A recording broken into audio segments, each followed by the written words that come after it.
Tensions across Europe are rising once again. In the past week, Russian fighter jets and drones have repeatedly violated NATO airspace, forcing countries like Estonia, Poland, and Romania to scramble their defenses.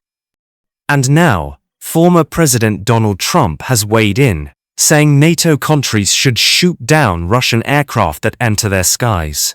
But what does this mean for NATO, for Russia, and for the future of global security? Let's break it down.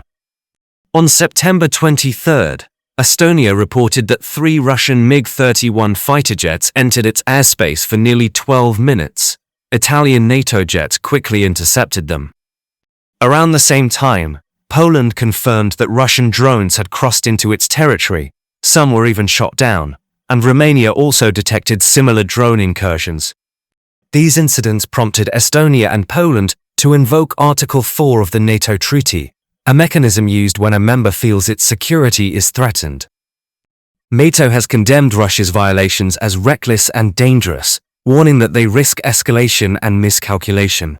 Officials emphasized that the alliance will use every tool available, military and non-military, to defend its members. Article 4 consultations are now underway, meaning allies are coordinating closely on how to respond. While this isn't yet Article 5, the mutual defense clause, it's a sign NATO is taking these breaches extremely seriously. End quote. But shooting down Russian aircraft is no small step. The risks are enormous. A single miscalculation could spiral into open conflict between NATO and Russia. There are also questions of international law and military protocol.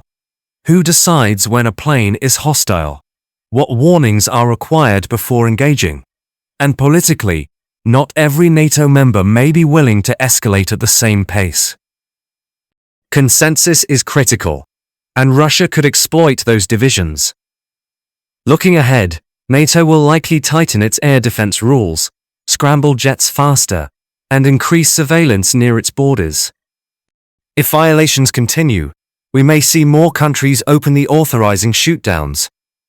For Russia, this could mean either pulling back to avoid confrontation or deliberately testing NATO's red lines. For the US, Trump's comments signal a tougher stance, but one still tied to circumstances and political calculation. So, is this a turning point? Trump says yes, NATO should respond with force. But whether that happens depends on the next violation, the decisions of NATO leaders, and Russia's reaction.